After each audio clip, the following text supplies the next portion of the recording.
There are many ways to explore Thailand's capital city, Bangkok, but one of the most fascinating ways to see the old city sites is to simply walk.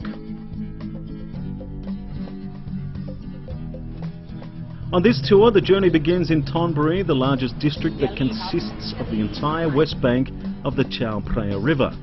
It was once the country's capital before Bangkok took over in the late 1700s. It's here in this part of the city that people still cling to the traditional way of life in the canals and in the small riverside streets. So this is really authentic Bangkok, isn't it? Yes, right. For this place is we should call here is original Bangkok or Old Bangkok for the people who live in place area. Especially you can see start from this Chinese temple, Chinese spirit house, right? This Chinese influence living here, and opposite that's a Chinatown. Yeah. For by now there is a big market area too. The colourful street of Ta Dinh Dang is a good place to start with its small shrines, shops and local street vendors. Is this your secret recipe? Very hot. Oh, okay. This area of Thonburi has a strong Chinese influence, and you can explore numerous Chinese temples. Your walk may also take you past old teak wood homes which are gradually disappearing from Bangkok suburbs. About this area, you can see the house still be a wooden house made from the teak wood. At least I said, is around 60 years up.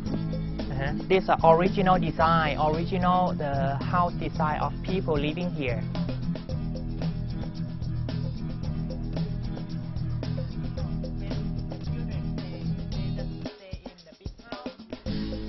The area is also known for these original warehouses that still store spices and herbs for Chinatown shops across the river. Workers sort the herbs out in the old-fashioned way, by hand.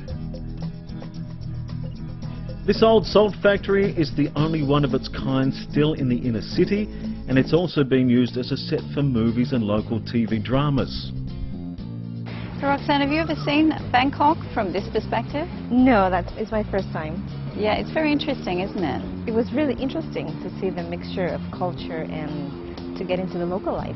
Yeah, I mean, it's when you're walking around this part of the city, you don't actually feel like you're in the middle of Bangkok, do you? No, I wonder where I am. That's how you feel like, what is this? It's just a mixture of everything, and I think it represents Bangkok a lot.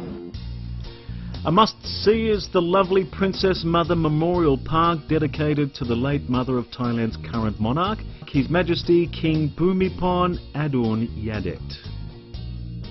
The Princess Mother was a commoner and grew up in this area. This unique district is known locally as the Kudeejeen neighbourhood, which comprises 6 communities that have maintained the diverse cultural heritage of 3 religions and 4 beliefs.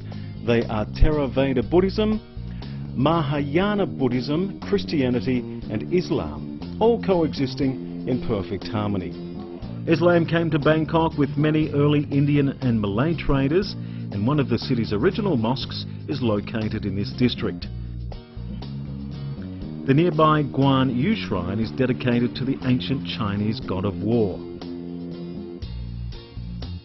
You can also venture to the Santa Cruz Church, an artefact of Thailand's first European settlers, the Portuguese. The original structure was built in the 1700s, but this modern version was constructed in 1916.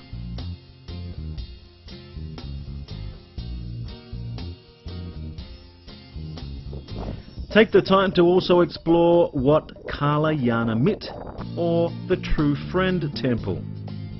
Located right on the riverfront, it's believed to date back to the late 1820s and is home to one of Bangkok's largest Buddhist libraries, making it a very active centre for the local community. The rich diversity of places of worship also symbolises the religious freedom and cultural tolerance that's been a hallmark of the Thai kingdom for centuries. A popular stop in the Kudeejeen community is the Singh bakery, where you can sample some traditional Khanom Parang Kudeejeen desserts that reflect the flavour of the early Portuguese settlers. It's a tasty way to end a walking tour of Old Bangkok. Bangkok.